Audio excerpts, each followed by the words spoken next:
Tem uma frase que eu ensaiei por anos e nunca consegui dizer.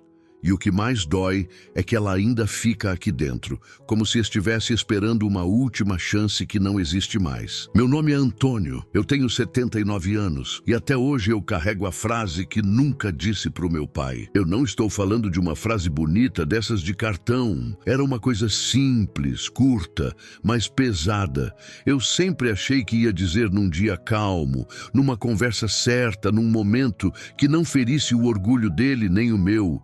E como eu nunca encontrava esse momento, eu ia empurrando para depois, como se depois fosse garantido. Eu cresci num tempo em que pai não era assunto, pai era presença e regra. O meu não era um homem mau, e eu preciso dizer isso de verdade, porque eu não quero que você imagine um vilão. Meu pai era um homem duro, do tipo que acordava cedo, voltava cansado e achava que amor era sustentar a casa e não faltar. Ele falava pouco, e quando falava, era para orientar ou corrigir. O silêncio dele ocupava tudo.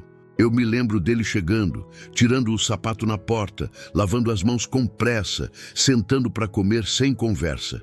Eu aprendi cedo a ler o humor dele por detalhes. O jeito de mastigar, a forma de olhar, o tempo que ficava quieto. E eu, menino, queria duas coisas ao mesmo tempo: ser visto e não atrapalhar. Eu queria agradar, mas tinha medo de fazer pergunta demais, de parecer fraco, de parecer desrespeitoso. Uma das lembranças mais antigas que eu tenho é de eu com um caderno na mão, mostrando uma nota boa. Eu estava esperando algum sinal, muito bem, um sorriso. Ele olhou rápido por cima do jornal e disse: "É sua obrigação." Não foi que ele me humilhou. Foi pior, de um jeito mais sutil. Ele me ensinou que eu só valia quando eu cumpria o esperado. E aquilo foi entrando em mim como uma regra. Minha mãe tentava ser a ponte. Ela dizia: "Seu pai gosta de você, só não sabe demonstrar." E eu queria acreditar. Só que, com o tempo, eu fui ficando parecido com ele sem perceber. Eu comecei a engolir as palavras. Eu comecei a esconder as emoções. Eu comecei a achar que falar do que eu sentia era vergonha. E quando a gente cresce assim, a gente passa a vida acreditando que tem tempo. Tempo para conversar, tempo para ajeitar, tempo para dizer. Eu era o filho mais velho. Na prática, eu era quase um ajudante. Eu carregava coisa, buscava ferramenta, segurava lanterna, enquanto ele consertava alguma coisa. E eu guardo essas cenas com carinho, porque era quando a gente estava lado a lado sem precisar falar. Aquilo era o nosso jeito de ficar perto, cada um fingindo que não precisava do outro. Mas tinha um espaço entre nós que nunca se preenchia. O que eu sentia não tinha lugar. E eu acho que o que ele sentia também não tinha. Ele foi criado para aguentar. Trabalho, conta, responsabilidade, tudo isso ele sabia. Afeto ele tratava como se fosse luxo. Quando eu fiz 18 anos, eu arrumei emprego e senti uma liberdade que eu nem sabia que estava procurando. Eu saía cedo, voltava tarde e a casa já não me apertava tanto. Eu comecei a namorar, comecei a querer a minha vida. E meu pai, ao invés de conversar comigo, começou a cobrar. Cobrar presença, cobrar juízo, cobrar que eu fosse homem. Eu, que já tinha raiva guardada e uma carência que eu não admitia, retribuía com distância. A nossa relação virou um duelo silencioso. Ele cobrava sem pedir. Eu me defendia sem explicar.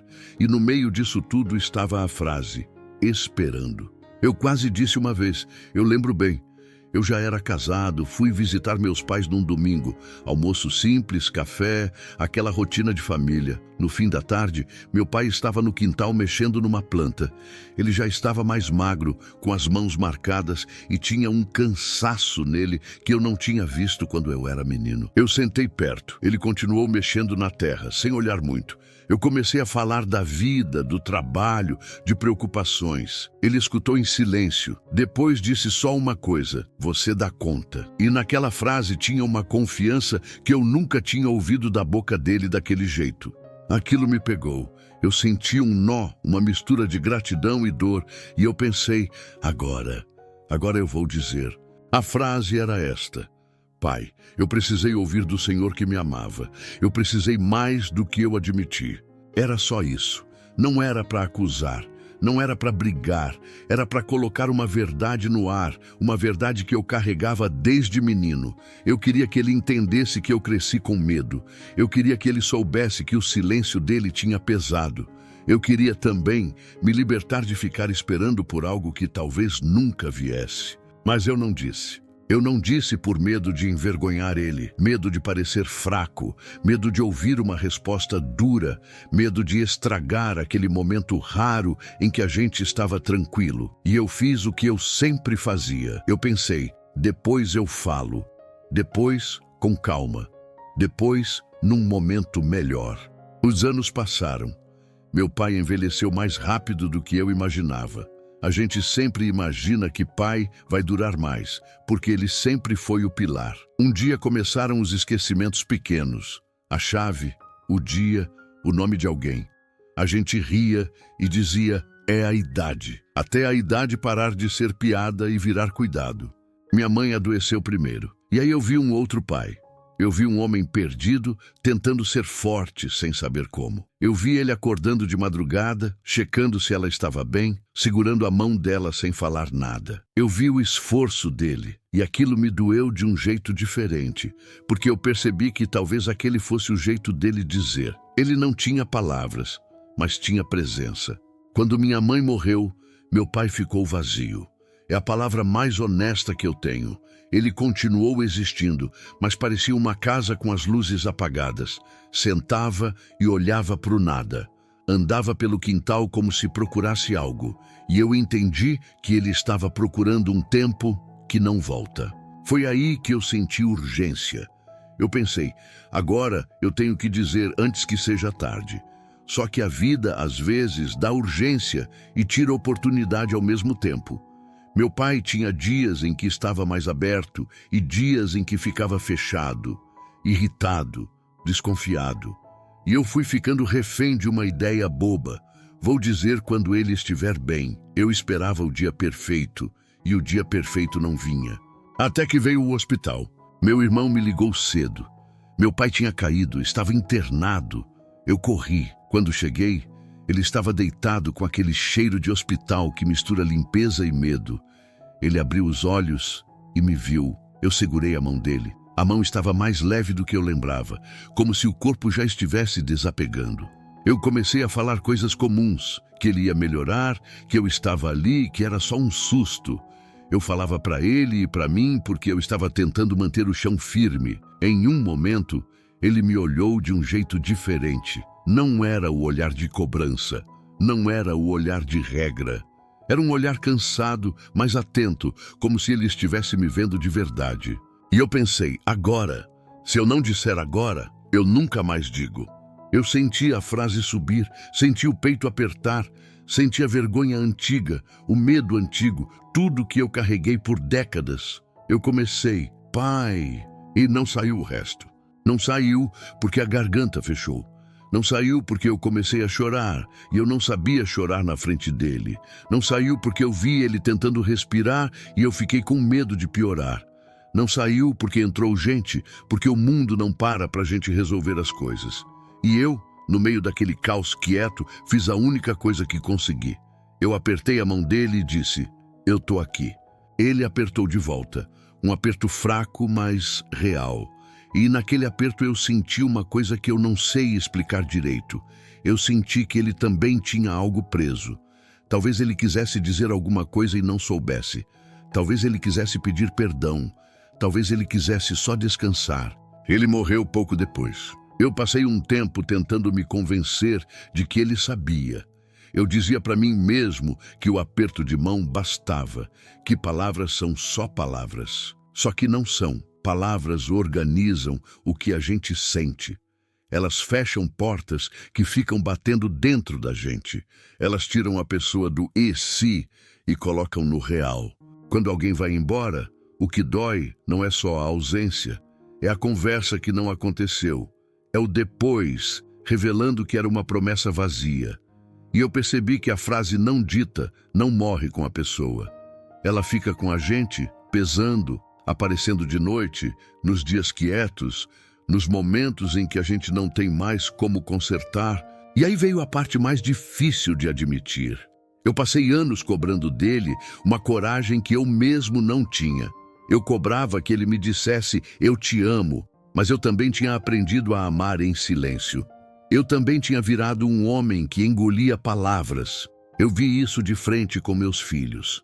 Meu filho pequeno um dia chegou com um desenho, do jeito que eu cheguei com o caderno. Eu estava cansado, preocupado, e eu senti aquele impulso antigo de responder no automático. E eu vi no rosto dele a mesma espera, o mesmo pedido mudo de ser escolhido. Aquilo me deu um susto, porque eu senti meu pai dentro de mim, não como lembrança, mas como repetição.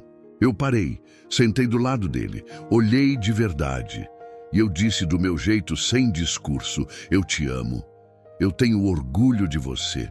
A minha voz até estranhou as palavras, como se eu estivesse quebrando uma regra antiga, mas eu vi algo nele relaxar. E naquele instante eu entendi que é assim que a gente muda uma história, com uma frase simples, no momento comum. Com minha filha, eu aprendi outra coisa. A forma mais fácil de perder alguém não é uma briga grande, é uma distância pequena acumulada. Você vai deixando para depois, vai achando que a pessoa sabe, vai supondo que amor se mantém sozinho. Não se mantém. Amor precisa de gesto e às vezes precisa de palavra. Hoje eu entendo meu pai melhor do que eu entendia quando ele estava vivo. Ele não foi ensinado a falar, ele foi ensinado a sobreviver. Ele achava que segurar a casa em pé era prova de amor. E era. Só que não era tudo. Eu precisei de palavra.